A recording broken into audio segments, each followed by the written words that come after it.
Hello, everybody. Last week I started with Glory, Man United, but I think I'll have to go with Shame, United this week. Mm. Ah, let's get started, guys. Welcome to the Money Seven. League.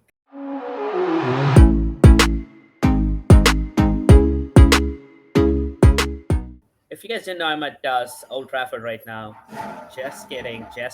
We good. So Mills and Harjas will have to start with the biggest drubbing of the weekend. United losing to Liverpool 7-0.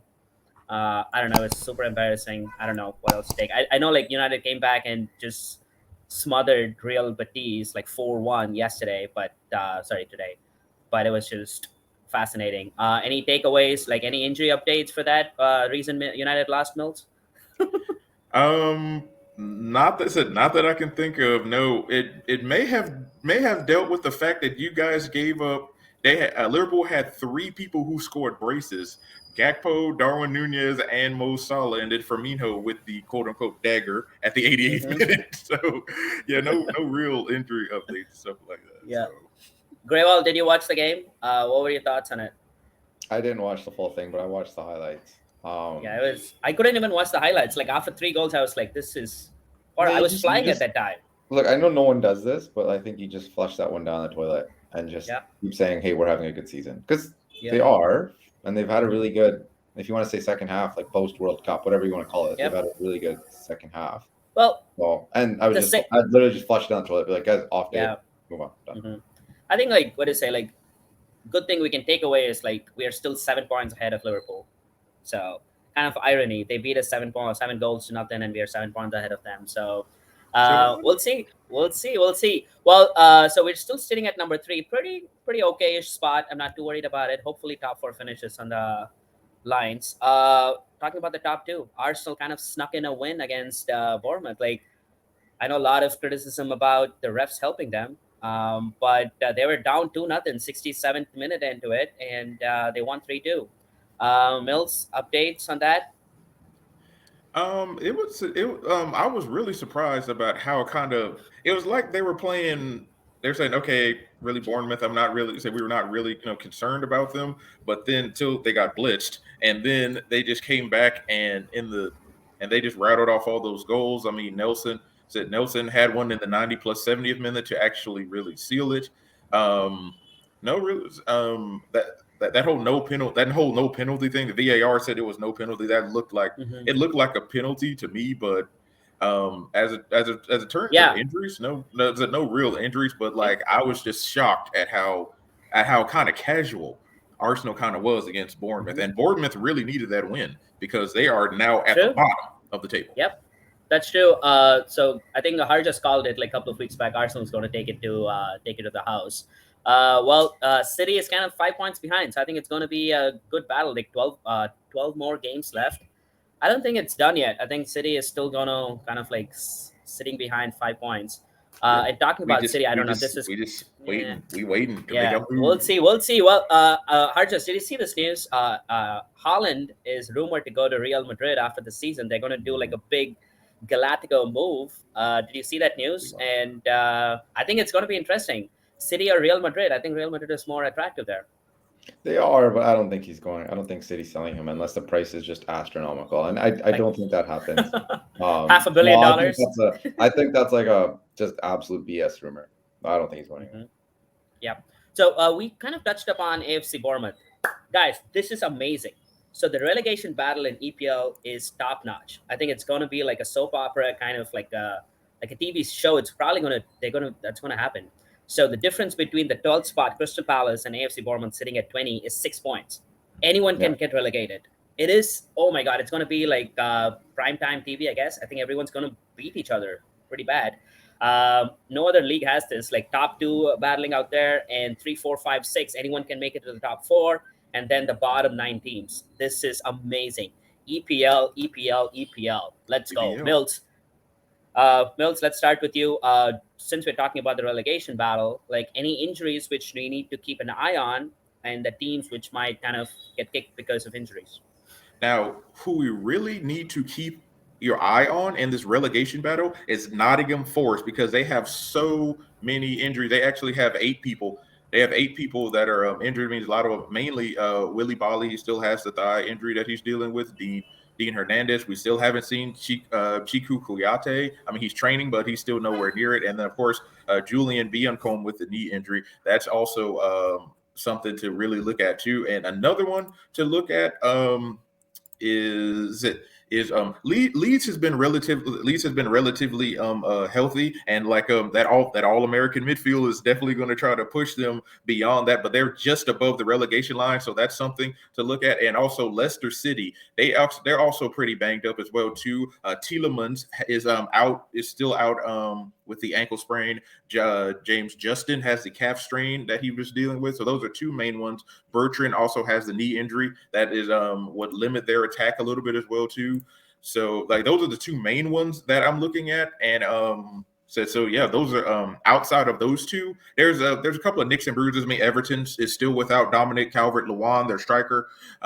He's been out for a while. West Ham has a couple of defenders with muscular injury. So just a couple of nicks and bruises around that relegation line. But really, Nottingham Forest is in the most precarious position. Even though they're in the 14th spot, they're relatively safe for now. Any more injuries could bottle them out, and they'll be looking up at Everton and Southampton.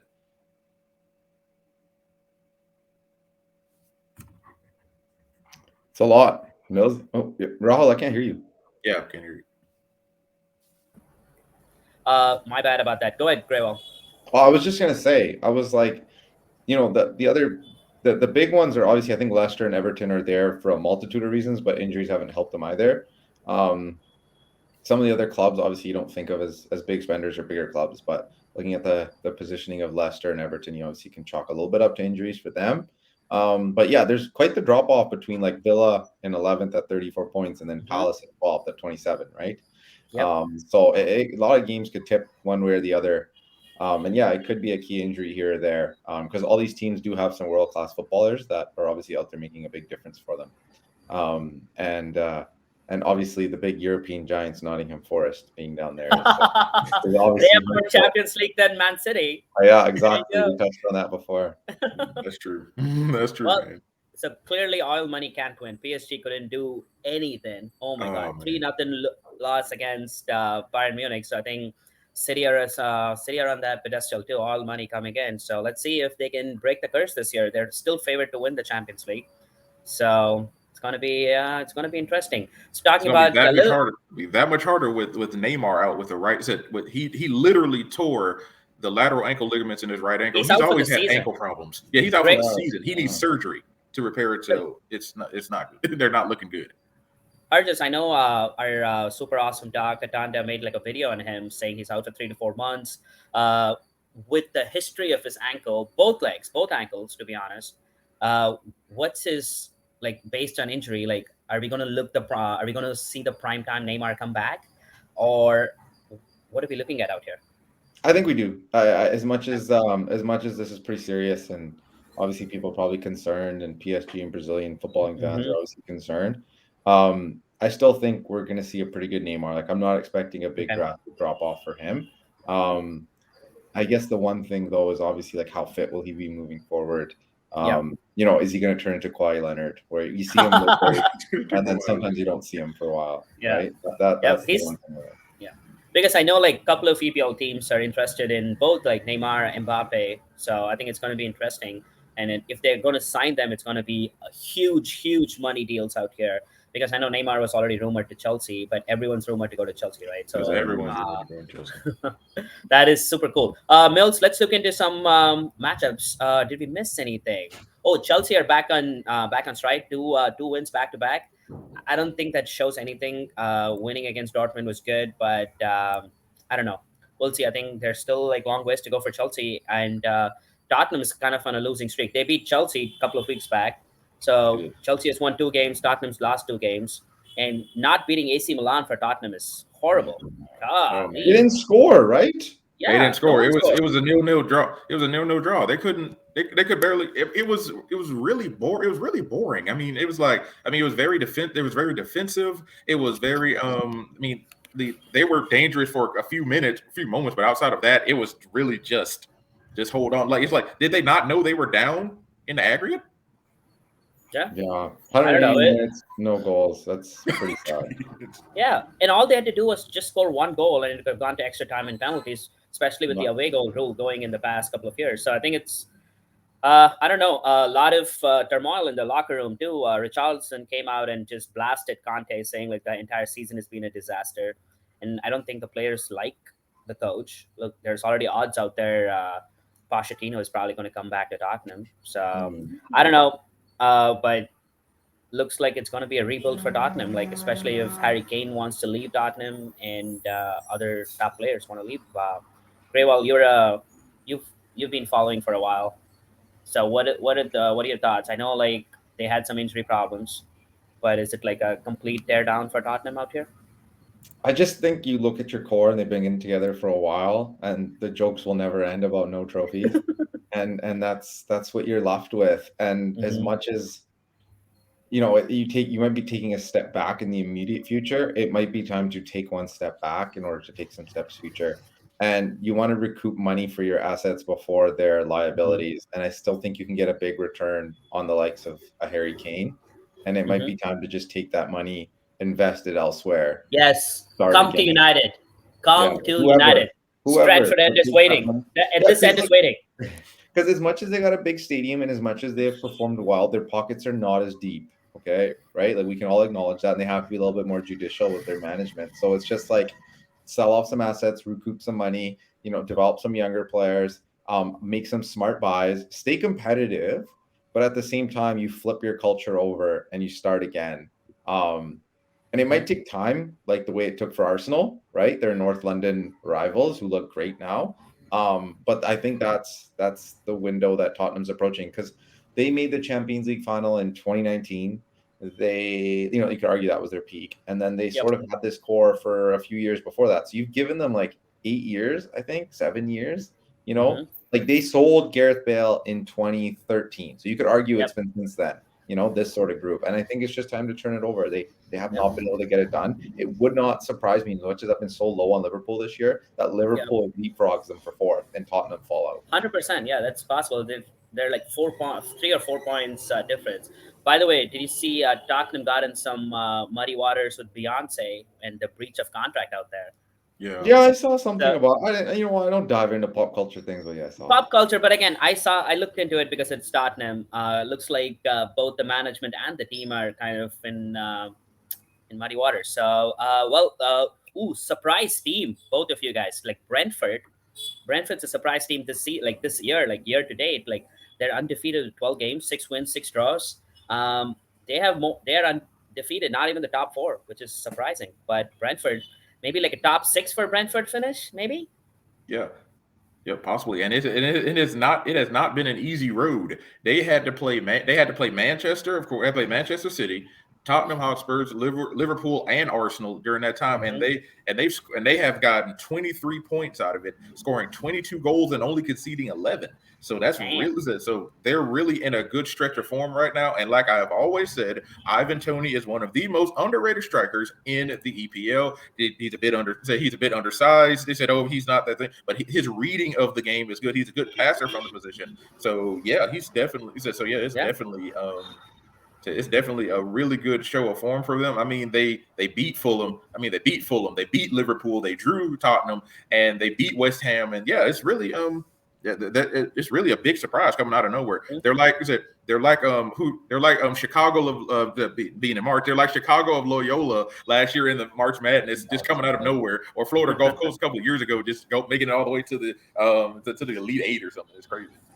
They're 3 points behind Newcastle, and Newcastle is not in great form. They're kind of like they started hot, and like after the World Cup, they're kind of like tapering down. So there is a strong possibility, dude. Like the entire table is kind of like amazing in EPL. Anyone can finish anywhere. It's like there's a battle for anywhere between Except for four and first.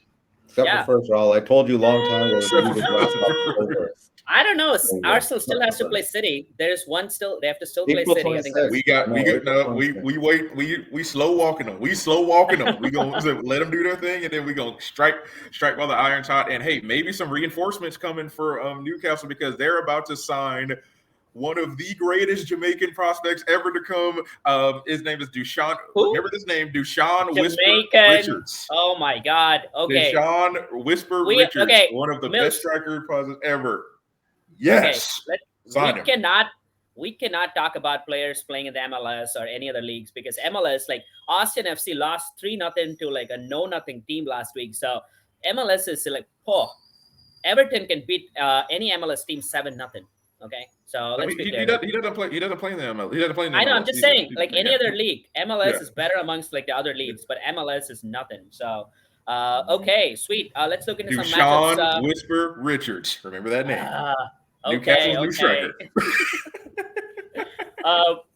Leicester City played Chelsea this week, and Crystal Palace plays City. What do you guys favor? Greva, let's just start from you. I'm picking an upset for Crystal Palace. I think City's looking ahead to Tuesday versus Milan. Or not Milan, Leipzig. Leipzig, yeah. Oh, they have to win that game. That's true.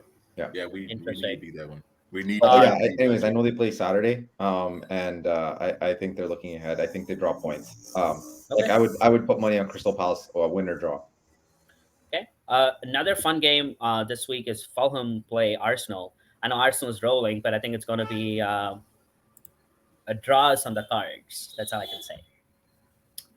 We'll see. Arsenal. I think if Arsenal, yeah, of course. Okay, I think you have to stick to that because you called it like Arsenal guy. I'm just running with my approach. Yeah. I mean, hey, they got. I mean, hey, Arsenal's getting Nikita back. Nikita back. He's been training from the ankle injury. Mohamed Elneny is still out, and Troussard has been making progress from that groin injury. So maybe. Okay. Maybe. Well, and the other big one, of course, Tottenham has to win against Nottingham Forest, but Nottingham Forest is no joke. They're fighting relegation right now. But so again, wounded horse. They have nothing to lose. Same with Wolves playing Newcastle. So Wolves are in the bottom half, but again, they have nothing to lose, so they might bring anything up. Good, Greva, what were you going to say? I was just going to say, and Wolves just beat Tottenham last weekend.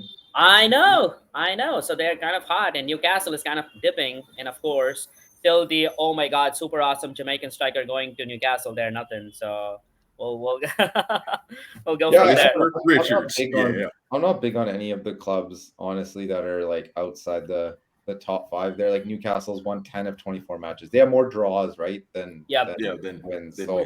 I don't know if I'm big on any of those clubs. Even like I'm a big fan of Brighton and Brentford and what they're doing, but at the same time, like wouldn't surprise me if Chelsea leapfrogged them both before this. 100%. That's horrible as Chelsea's been, you know? Yeah. 100%. And Chelsea can legitimately finish top 4 if they really want it. Like if they have this super awesome streak come in with their they're like 8 points behind top 4. So a couple of wins here and there, Tottenham losing and Liverpool losing. They got a good boost. I think they got a good boost this week, right? With the win against Dortmund. I'm just not a fan of Graham Potter. I think he's just an overrated English coach. That's it. But they all are overrated players, man. There's clubs. It goes the whole way, right? Yeah, like why would they like fire Tuchel? Like he literally won everything. Like of course he had like a bad drought, but we'll see what he does. Maybe expectations kept climbing, and then like I mean he was competitive, but he wasn't like really like I said delivering all that stuff as because he was consistent, he was steady, but he wasn't like as dynamic. And I think maybe that's why they fired him. But it really wasn't because like why? I mean he was consistent, he was winning, but I don't know why they got rid of him either. Yeah. I have this weird conspiracy, not to go on a big tangent on this, but I have this like small little conspiracy that like organizations know that teams just perform better most of the time when a new coach comes in because every player is like, be sharp and be their best.